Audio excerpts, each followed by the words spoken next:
Bayangkan jika hidup ini bukan sekadar perjalanan, tetapi sebuah pertunjukan agung yang tiada henti, sebuah panggung tak kasat mata, di mana setiap makhluk, setiap partikel, setiap denyut nadi, bahkan bisikan pikiran, adalah bagian dari satu orkestra semesta yang terus mengalun sejak awal mula waktu. Kita tidak sekadar menjadi penonton di tengah panggung realitas ini, melainkan sekaligus pemain, nada, dan pendengar dari simfoni yang lebih besar dari pemahaman kita.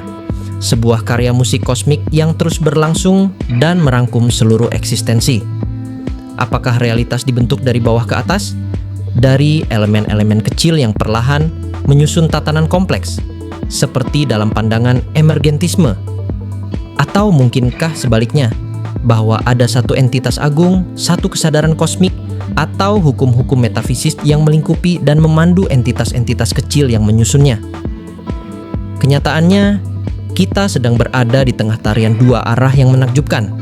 Yang kecil membentuk yang besar, dan yang besar membentuk ulang yang kecil. Sebuah simfoni dua arah yang saling menjalin, mengisi, dan menciptakan harmoni. Seperti suara setiap alat musik yang membentuk lagu.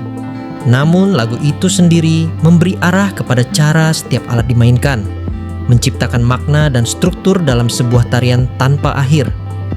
Ini seperti orkestra, suara tiap instrumen yang tampak sederhana, jika dimainkan bersama akan melahirkan musik yang indah. Namun musik itu sendiri tidak muncul dari kehampaan. Ia lahir dari komposisi, dari niat, dari arahan sang konduktor. Musik sebagai entitas tingkat tinggi, kemudian mengatur bagaimana setiap instrumen harus bergerak, bernapas, dan berbunyi. Kita bebas memainkan alat kita masing-masing, penuh emosi dan kreativitas, namun kita tidak boleh melenceng dari irama yang telah digariskan oleh sang sutradara agung.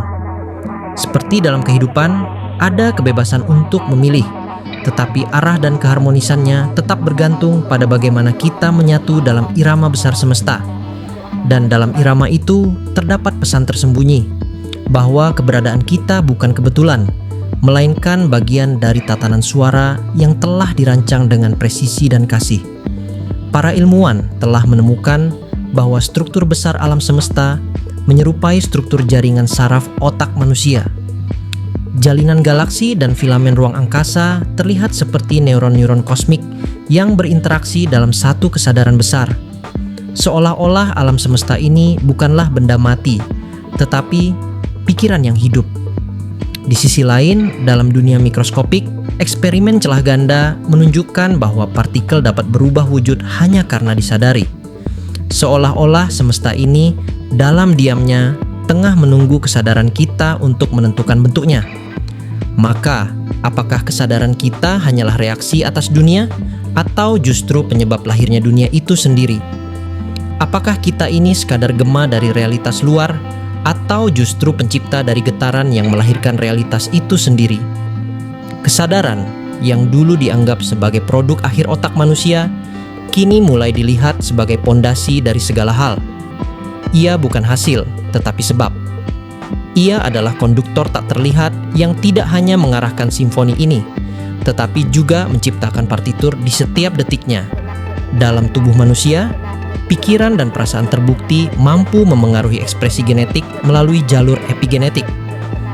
Kita tak lagi bisa berpikir bahwa pikiran hanyalah pantulan dunia, karena pikiran juga menciptakan dunia itu sendiri. Setiap niat, setiap getaran emosi, setiap gagasan yang kita lahirkan menjadi bagian dari irama besar ini. Bahkan dalam keheningan kita, suara itu tetap hadir, menggetarkan jaringan realitas, membentuk kemungkinan-kemungkinan baru yang sebelumnya tersembunyi dalam gelap.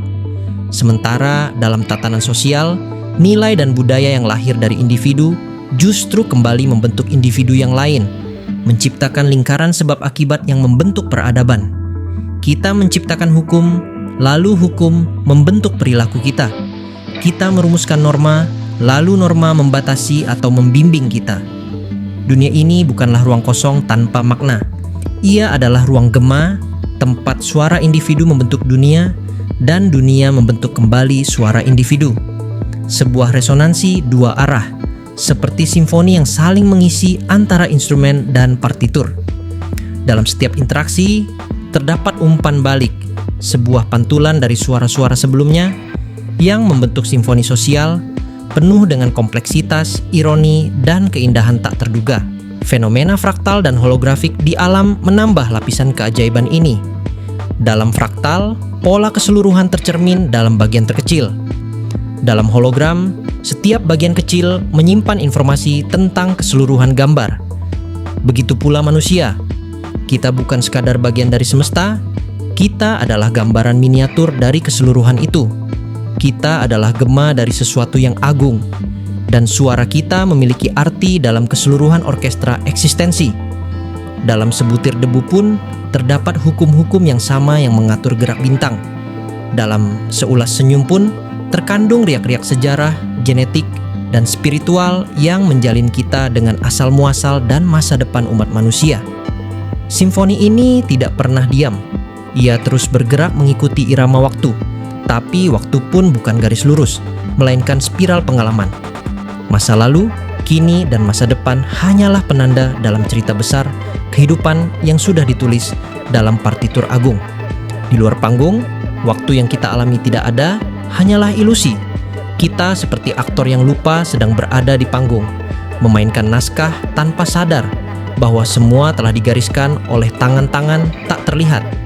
Tapi di balik ketidaksadaran itu, ada ruang untuk pilihan, ada ruang untuk variasi, untuk warna, untuk rasa, untuk keindahan yang lahir bukan dari kebebasan mutlak, tapi dari keharmonisan antara kebebasan dan aturan.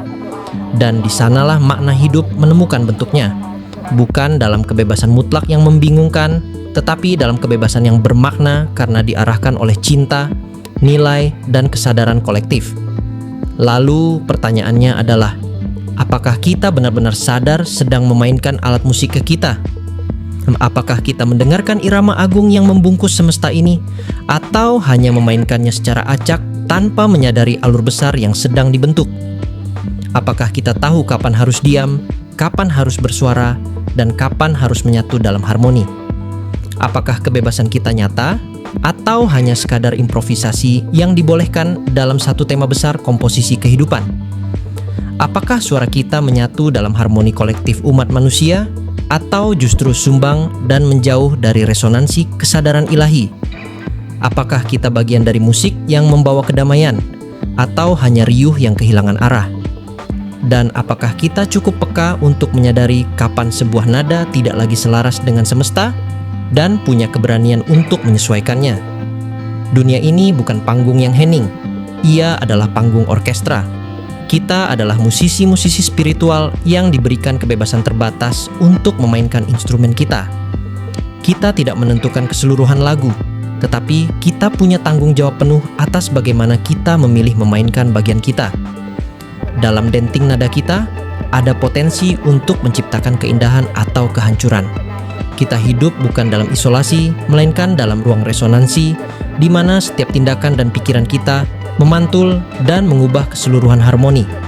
Dan dalam setiap perubahan kecil itu, semesta berubah bersama kita seperti simfoni yang berubah arah karena satu nada yang dipetik dengan kesadaran mendalam. Dalam tradisi spiritual dan mistik, Tuhan disebut sebagai Maha Komposer, penulis lagu kehidupan yang tak terhingga. Dalam filsafat Timur, realitas adalah tarian cahaya dan suara, getaran dari yang tak terlihat menjadi bentuk yang bisa kita rasakan. Dalam fisika modern, ada dugaan bahwa informasi adalah dasar dari segala sesuatu.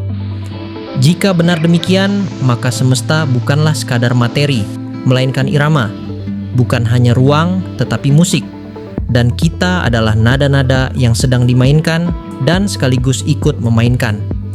Kita adalah melodi yang dicipta, namun juga pencipta dari harmoni baru melalui kesadaran dan pilihan kita. Mungkin ini waktunya kita menyelaraskan kembali nada kita. Mungkin sudah saatnya kita mendengarkan kembali bukan hanya dengan telinga, tetapi dengan jiwa, dengan batin yang hening. Karena ketika kita benar-benar mendengarkan, kita mulai memahami bahwa hidup bukan hanya tentang bertahan, tetapi tentang beresonansi, tentang menyatu, tentang menjadi bagian dari sesuatu yang lebih besar daripada diri kita, tentang memahami bahwa kebahagiaan sejati bukan berasal dari kesempurnaan individu, tetapi dari keindahan bersama yang tercipta saat kita semua bermain dalam satu irama. Karena kenyataannya, kita tidak hanya hidup di dalam semesta, ternyata kita hidup dalam sebuah musik orkestra, dan setiap dari kita adalah bagian tak tergantikan dari simfoni agung itu. Dan mungkin dalam tiap denyut dan getar, semesta sedang menunggu kita untuk mulai memainkan nada yang tepat. Dan ketika kita melakukannya dengan kesadaran dan cinta, kita tidak hanya menjadi bagian dari musik itu, kita menjadi keindahan itu sendiri.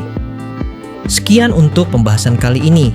Jika dirasa bermanfaat, silahkan klik subscribe, like, share, komen, dan super chat maupun super thanks demi berkembangnya channel ini. Sampai jumpa pada pembahasan berikutnya.